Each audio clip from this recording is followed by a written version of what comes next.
जय जय श्री हरिवंश, जय जय श्री हरिवंश, जय जय श्री हरिवंश। मैम, वृंदावन में कॉरिडोर बनने पर आपके क्या विचार हैं?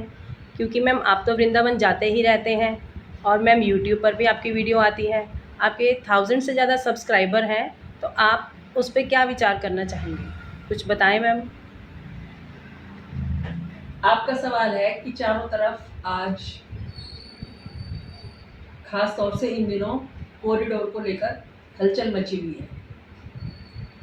देखिए, सभी के अपने मत हैं और सभी की अपनी आवश्यकता है। कॉरिडोर बनना चाहिए या नहीं बनना चाहिए, ये सभी के मत अलग अलग हैं। मैं नहीं, सभी समझदार लोगों का ये मत है कि कॉरिडोर भी बनना चाहिए और वृंदावन महारानी की शोभा भी कायम रहनी चाहिए। ये मैंने काफ़ी भक्तों से, काफ़ी कृष्ण प्रेमियों से और श्री जी के चरणों में जिनकी पूरी पूरी आस्था है, उनके सभी के ये विचार हैं कि गोसाई जी ने जितने भी वहाँ के पंडित हैं, जहाँ भी जो भी वृंदावन की मंदिर के पास जिनके घर हैं, उन्हें एज इट इज़ रखा जाए, बल्कि जो वहाँ की गलियाँ हैं, जो गलियारे हैं, उन्हें साफ किया जाए और जो बिल्डिंग्स थोड़ी कमज़ोर हो गई हैं तो उनकी मरम्मत करवाई जाए और आसपास कथा कथित साधुओं की इंक्वायरी की जाए। साधु के वेश में उन्होंने वहाँ बहुत अतिक्रमण मचाया हुआ है। मैंने सब देखा, जमुना जी में वो अपनी जूती थाली धोते हैं, इवन अपनी चप्पलें तक धोते हैं। उनको नज़रअंदाज ना किया जाए। जितने भी कथा कथित साधु हैं, उनको या तो बाहर निकाला जाए या उनसे काम लिया जाए। आप ये देखें कि भीड़ मचाने वाले हम ही लोग हैं, जनता ही है। कभी आपने कोई कहानी सुनी होगी, कोई स्टोरी सुनी होगी कि एक छोटा सा कमरा था, उसमें वो परिवार रहता था। उसके बाद और आए जीव जंतु, और आए और आए और आए, और वो जगह थोड़ी नहीं पड़ी। और आज हम 1000 गज में भी रहते हैं, उसके बावजूद भी हमारे दिल में इतनी जगह नहीं होती कि 2 दिन के लिए कोई हमारा सगा संबंधी, हमारा रिश्तेदार हमारे पास आके रुके। तो ये हृदय परिवर्तन सभी को करना पड़ेगा। योगी आदित्यनाथ के बारे में मैं एक सच्ची, स्पष्ट, विद एविडेंस एक बात बताना चाहूँगी। मेरे नानके हैं असावटी के पास, प्याला गांव में। असावटी के पास प्याला गांव में, तो वहाँ शांतिनाथ महाराज जी के नाम से एक कुटी है।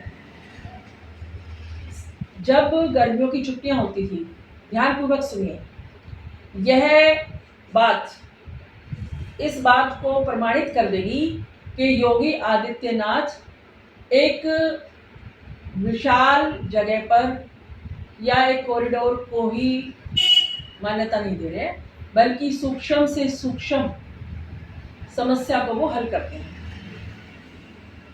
मैंने अभी बताया कि असावटी स्टेशन लगता है और प्याला गांव है। ध्यानपूर्वक सुनना, आपको सारी बात कॉरिडोर वाली समझ आ जाएगी। जब समर वेकेशन होती थी, गर्मियों की छुट्टियां होती थी, तो हम वहाँ जाते थे, चाहे कितनी भी गर्मी होती थी, कितनी भी धूप होती थी, और हम शांतिनाथ बाबा की कुटी पर जाते थे।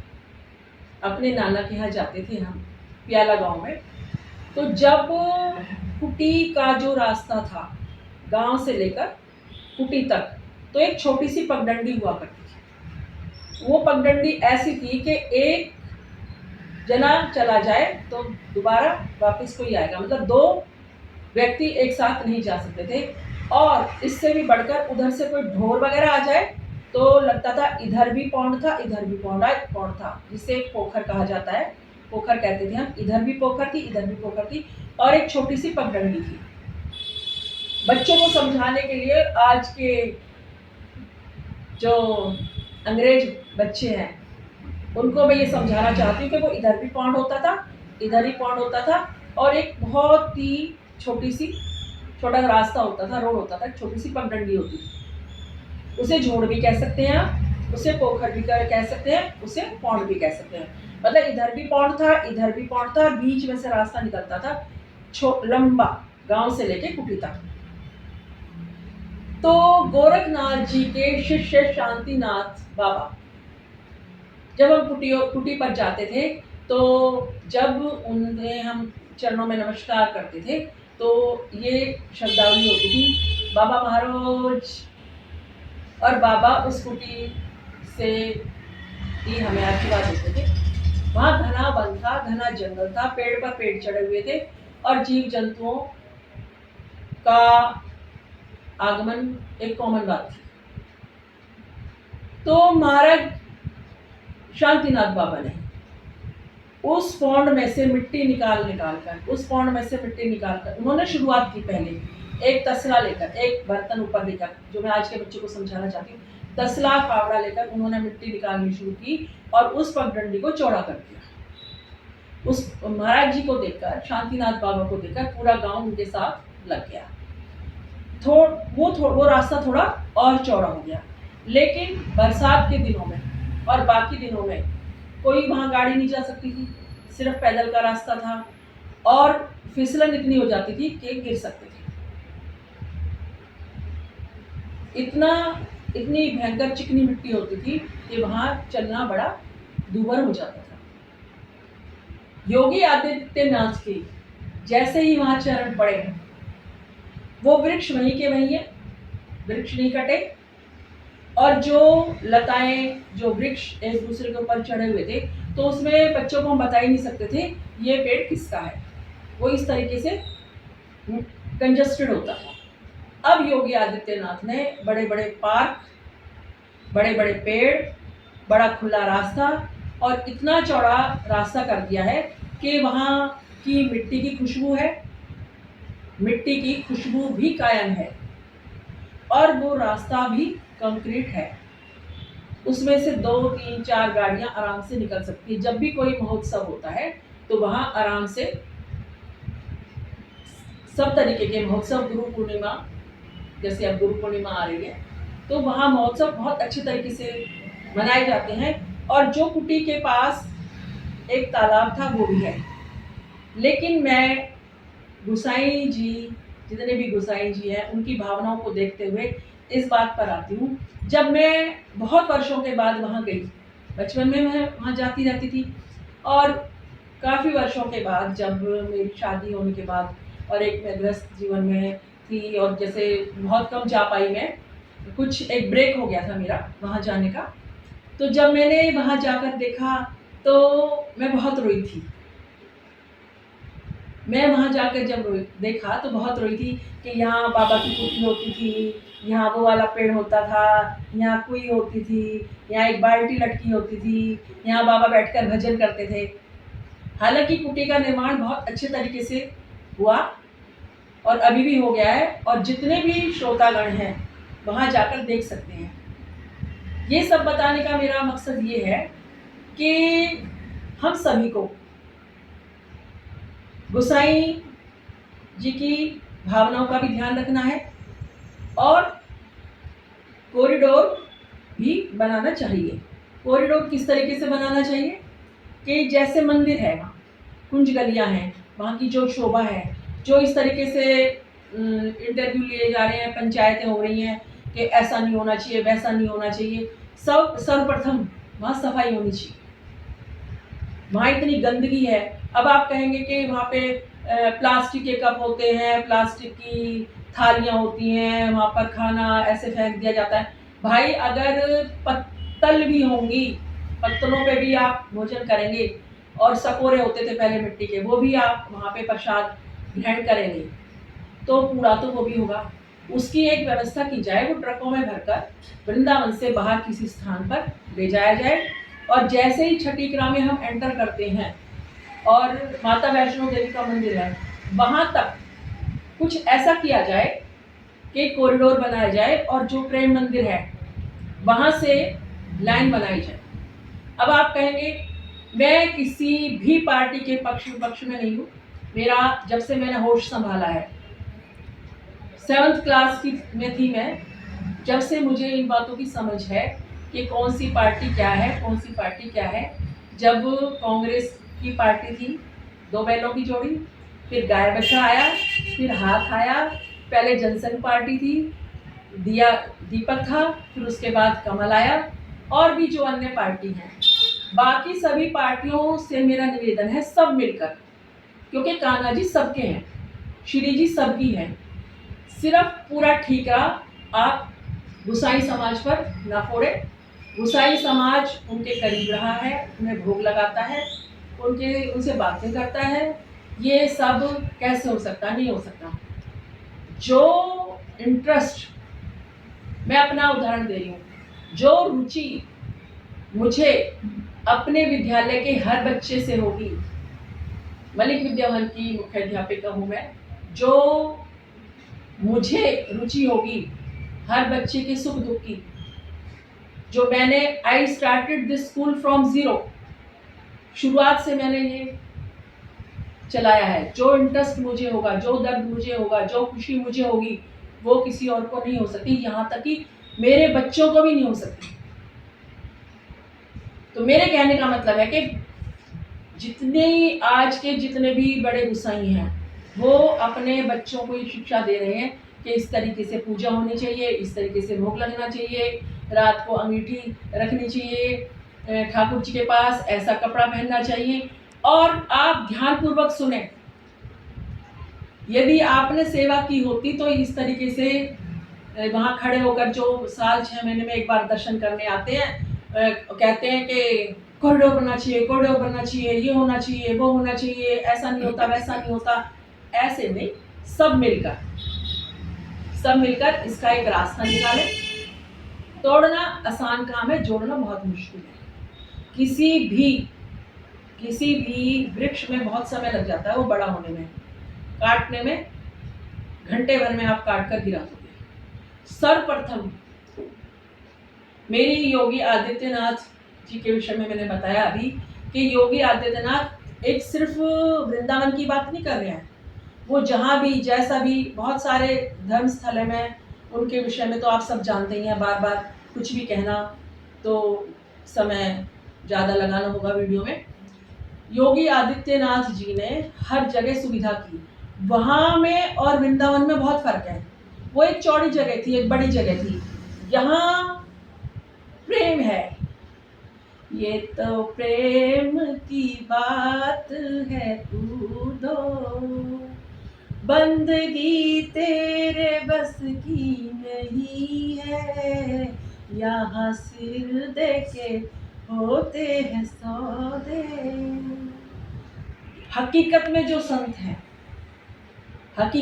संत हैं उन्हें सुविधा प्रदान की जाए, और जो हकीकत में संतों के बीच में आकर शोर शराबा करते हैं और गेरुए कपड़े पहन ली, माला टांग ली, तिलक लगा लिया और वहाँ बैठे रहते हैं, फ्री फंड में रोटियां खाते रहते हैं, तो ऐसों को सरकार बाहर निकाले।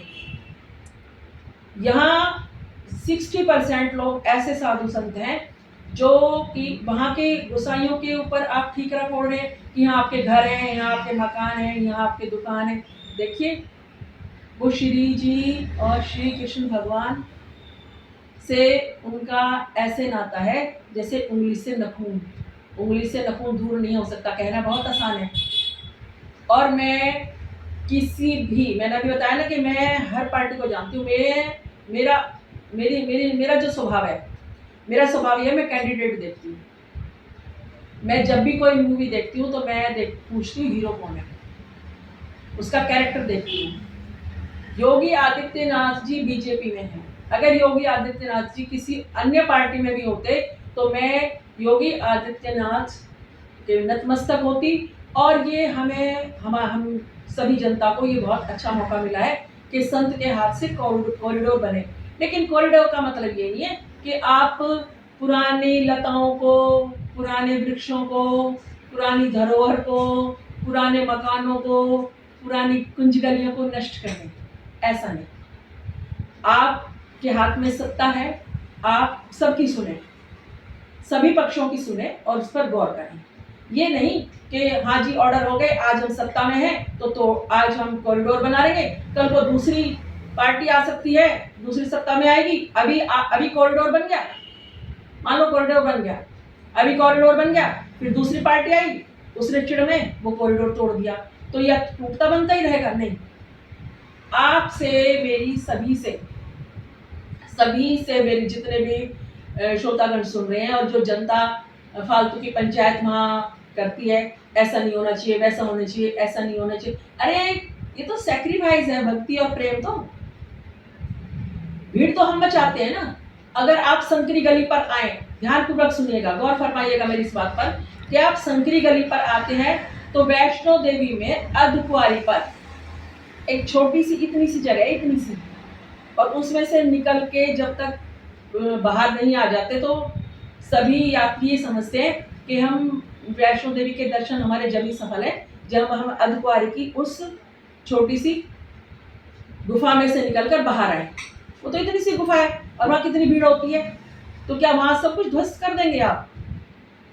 इस बात पर गौर फरमाएं। वैष्णो देवी पर एक गुफा है छोटी सी अर्धकुंवारी पर, वहां से निकलकर सब जाते हैं। भाई जिसका संकरी गली में जाने का मन हो, धीरे धीरे जाओ, हम सब मिलकर इस बात का समाधान करें, एक एक करके जाओ। मैंने खुद देखा है, आप गुसाई जितने भी उनके पूजक कृष्ण भगवान के चरणों में इतने हजारों वर्षों से वहाँ है, वहाँ सेवा कर रहे हैं। श्री कृष्ण भगवान ने वृंदावन चुना, वृंदावन को वृंदावन रहने दो।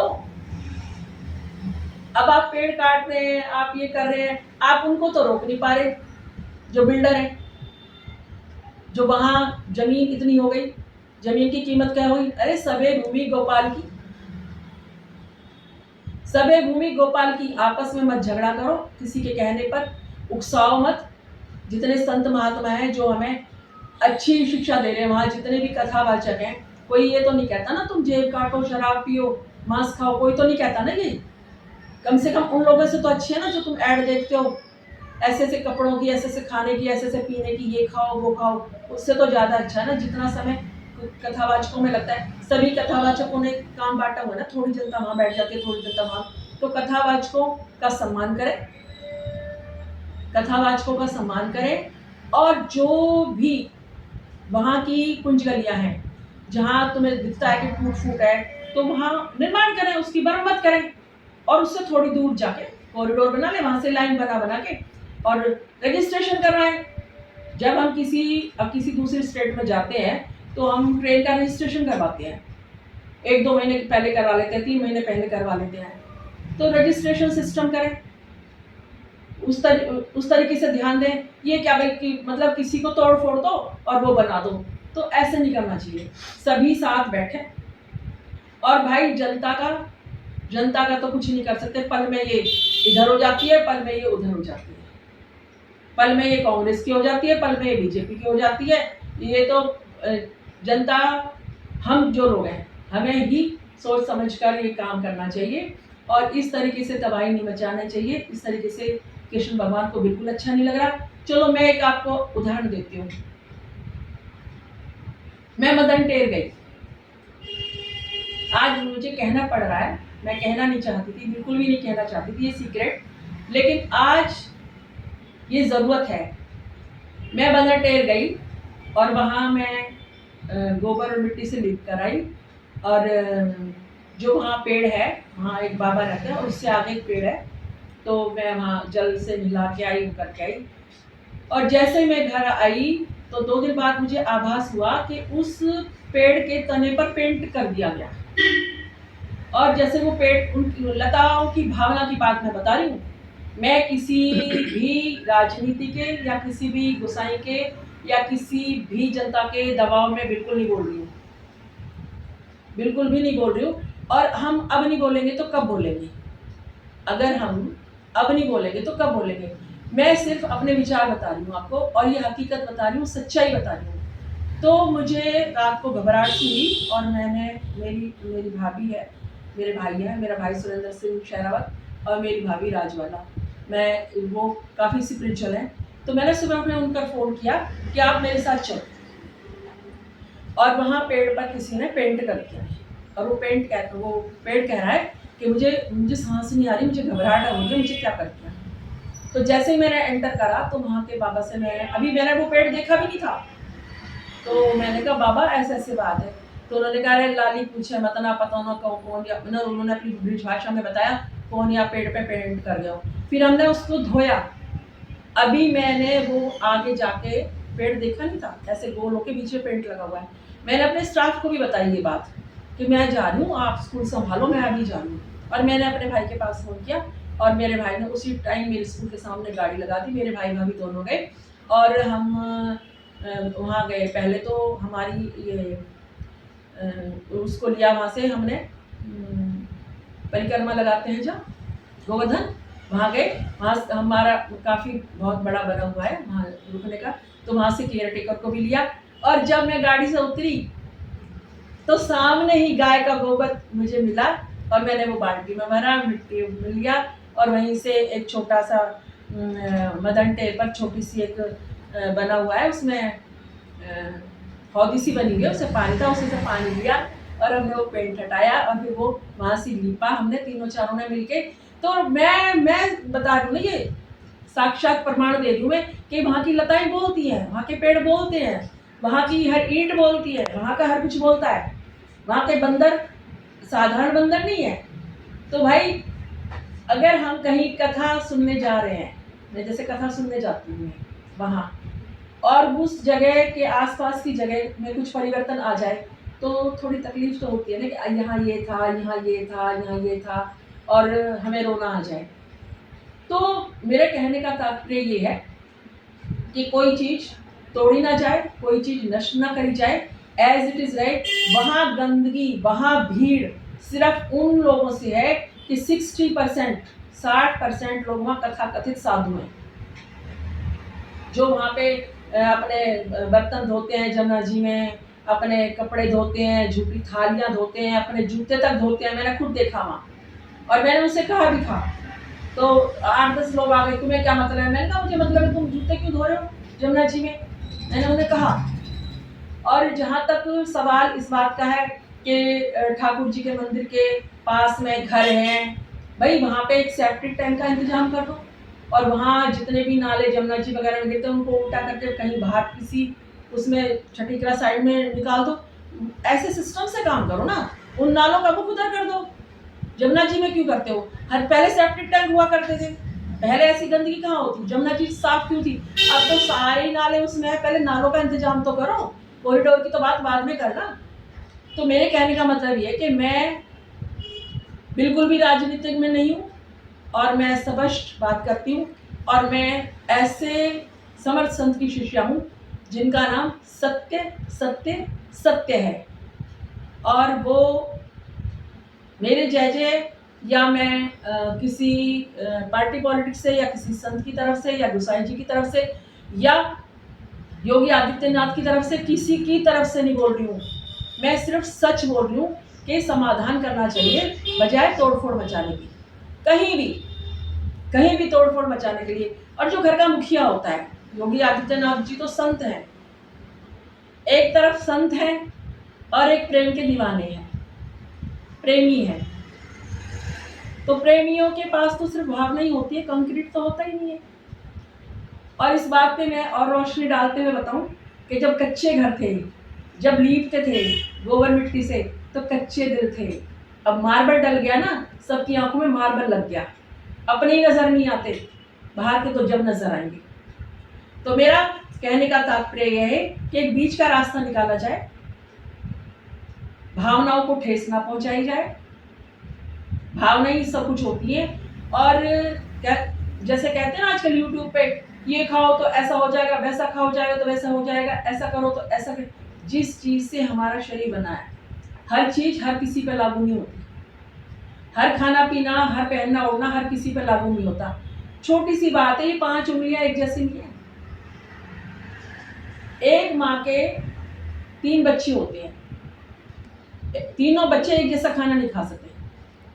वो कहता है मैं दाल चावल नहीं खाऊंगा, मुझे रोटी ज़्यादा पसंद है, वो कहेगा मैं पनीर नहीं खा सकता प्लीज़, वो कहता मुझे पनीर ही खाना है। तो आप आँख मीच के एक रास्ते पे क्यों अड़े हुए हो? इसमें कोई इगोइस्ट बनने की तो कोई ज़रूरत है नहीं किसी को भी, चाहे वो जनता है, चाहे वो सरकार है, चाहे वो कोई और है। तो मेरा कहने का मतलब ये है कि आप इस तरीके से बदनाम ना करें वहाँ के संत महात्माओं को जो वहाँ पाठ पूजा करते हैं। अरे अष्टयाम सेवा होती है, तुम तो एक बार बस थाली रख के धूप लगा दी, बैग लटका के चले गए और जा रहे जी, कहाँ जा रहे, वृंदावन जा रहे हैं, वहाँ सेल्फी ले रहे हो, वहाँ कहीं सत्संग हो रहा है तो तुम वहाँ सेल्फी ले रहे हो, वहाँ वीडियो बना रहे हो। असि वृंदावन होके आए हैं, ये वृंदावन होना नहीं होता है। आप में श्रद्धा होनी चाहिए।